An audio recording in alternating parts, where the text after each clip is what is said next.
June 26, 1941. Just after dawn. A narrow dirt road east of Minsk trembles under the weight of Panzer Regiment 35 as its columns push deeper into Soviet territory. The air is cold, metallic, the kind of morning where even the exhaust fumes seem to hang motionless.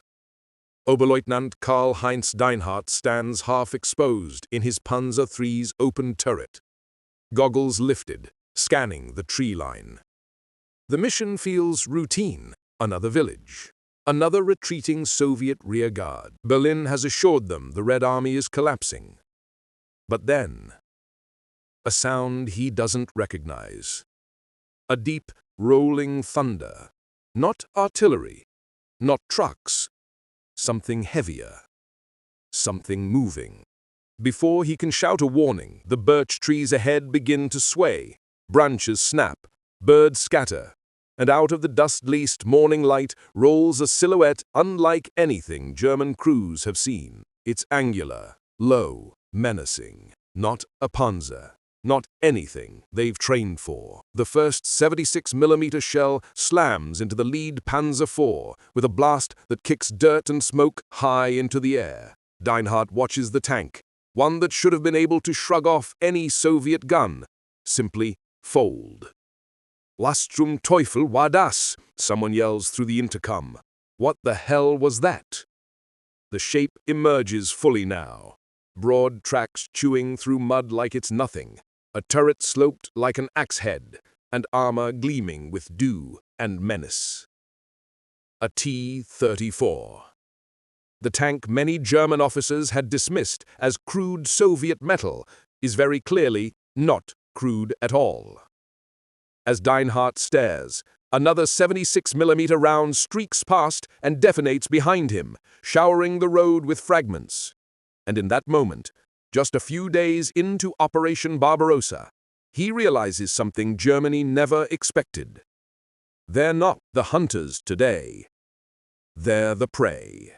And this is only the first one. From deep within the forest, more engines begin to growl. The second T-34 bursts through the smoke like a charging bull, its wide tracks crushing the undergrowth, its sloped armor kicking ricochets skyward. German gunners open fire out of instinct, 37mm rounds sparking uselessly, pinging off the tank's glasses plate like pebbles thrown at a steel door. Inside his Panzer III, Deinhardt feels the turret shudder as his gunner fires again. Another ricochet. Another useless burst of sparks.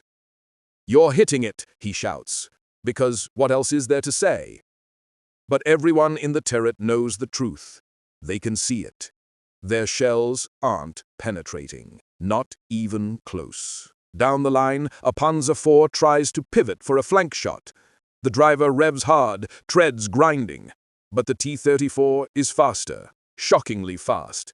Its diesel engine roaring as it cuts across the soft earth the Germans' narrow track struggle with. It fires. One shot.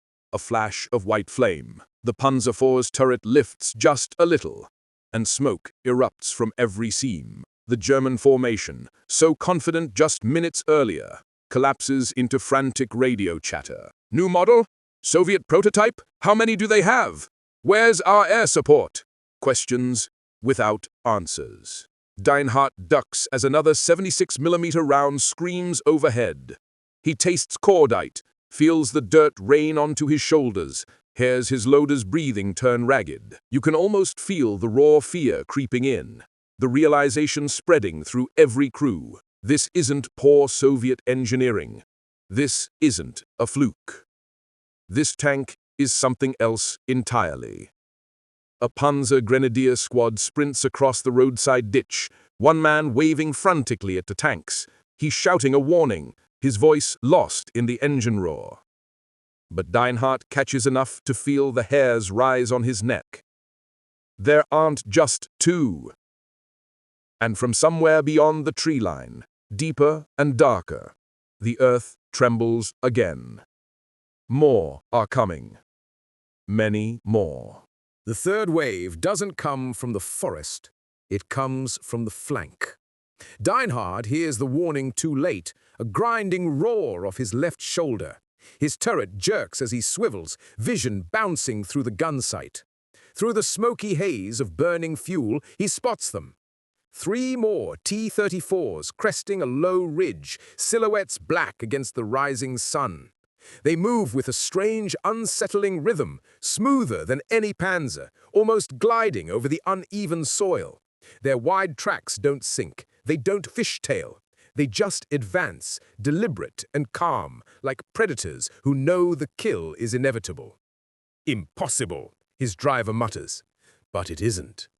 All along the line, German shells keep ricocheting in arcs of orange sparks.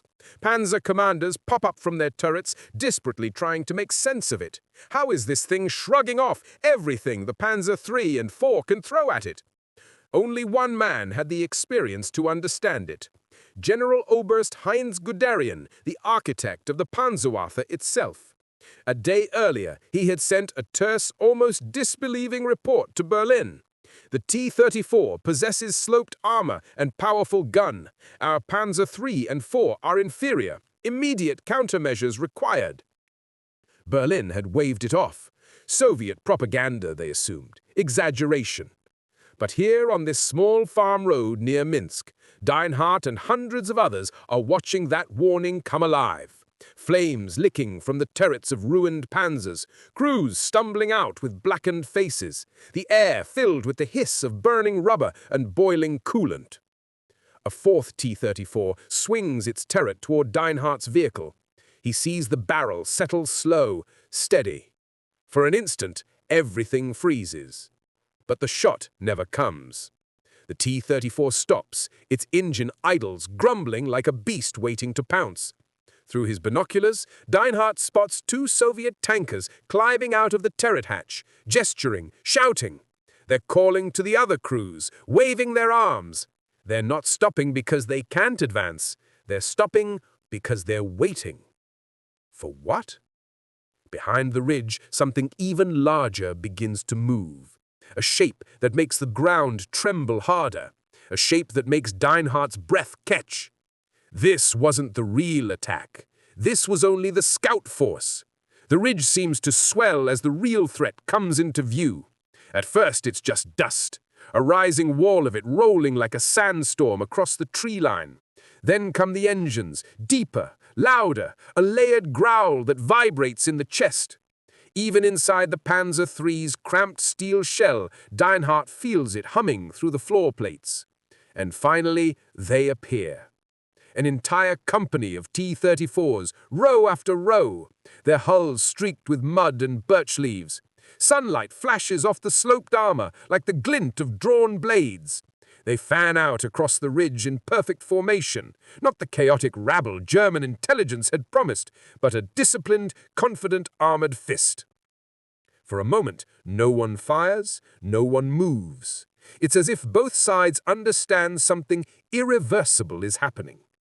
Then the Soviets advance, not at full speed, worse, at a slow, crushing roll, like they're demonstrating that they can take their time. German crews scramble, radios crackle with overlapping commands, officers shout for anti-tank guns, for Stukas, for anything that might stem the tide. But help is miles away, and time is running out. A Pak-36 crew sets up in desperation near a hedgerow, slamming a 37mm round into the breach. They fire. The shell hits a T-34 at a clean angle. It bounces. The crew fires again. Another bounce. One of them curses, then a 76mm shell answers, turning the gun and its crew into a cloud of earth and smoke. The Soviet infantry arrives next, riding on the backs of the tanks, leaping off as they reach the burning German line. Rifles crack, grenades arc through the air, and suddenly the entire front dissolves into a chaotic, choking mix of fire, shouts, and engine roar. Inside his turret, Deinhardt grips the periscope. The sight is surreal. Panzers trying to reverse through mud they were never designed for, half-sunk, engines screaming. T-34s plowing through the mess without slowing. For years, Germany believed it held the world's most advanced armored force. Here in this smoking field, that illusion dies. Deinhardt knows his own tank can't outrun them. It can't outshoot them. It can't outlast them. So there's only one choice left. "Driver, smoke, now!" A canister hisses. White fog pours out. The world turns ghostly and grey. But through that haze, through the swirling curtain meant to hide their retreat, a silhouette begins to form. Bigger than a T-34. Heavier. Shaped like a hammer raised over an iron. The Soviets have brought something else with them. Something the Germans don't even have a name for yet. The smoke thins just enough for Deinhardt to see its outline. At first he thinks his eyes are deceiving him, some distortion in the haze. But no. The shape is real, towering, brutal, a slab-sided monster rolling forward with all the elegance of a collapsing building. A KV-1. Its thick armor is layered with soot and dust, its turret massive, the gun long and steady. German shells that could barely scratch a T-34 won't even tickle this thing. The KV-1 advances alongside the T-34s like an executioner walking with his guards. Deinhardt swallows hard. "Maintain cover," he orders, though the words feel meaningless. A Panzer IV tries to engage, one last act of defiance. Its short-barreled 75mm fires. The shot strikes the KV-1's turret with a sharp metallic crack. No penetration. No damage. The Soviet heavy tank turns its gun as casually as a man turning his head and fires once. The blast shakes the earth. The Panzer IV disappears behind a plume of black smoke. The German line breaks for good. Men abandon positions. Trucks fishtail through mud. Mechanics and clerks grab rifles they barely know how to use. Every orderly plan for Barbarossa, every map, every timetable evaporates under the grinding approach of Soviet armor. Deinhardt's tank churns backwards through the brush, engine straining. Nearby Panzers try to reverse, their narrow tracks floundering in the soft soil, while the Soviet machines glide over it like they own the terrain. And in a way, they do. Because this is the real shock of 1941. Not just that the Soviets had a good tank, not that they had trained crews or hidden reserves, but that Germany, so sure of its superiority, never imagined the enemy could out-engineer them. Sloped armor, wide tracks, diesel engines, innovations Berlin had dismissed as crude, insignificant. Now they were tearing Panzer columns apart. Hours later, when Deinhardt finally reaches the regimental command post, he sees officers huddled around a field map.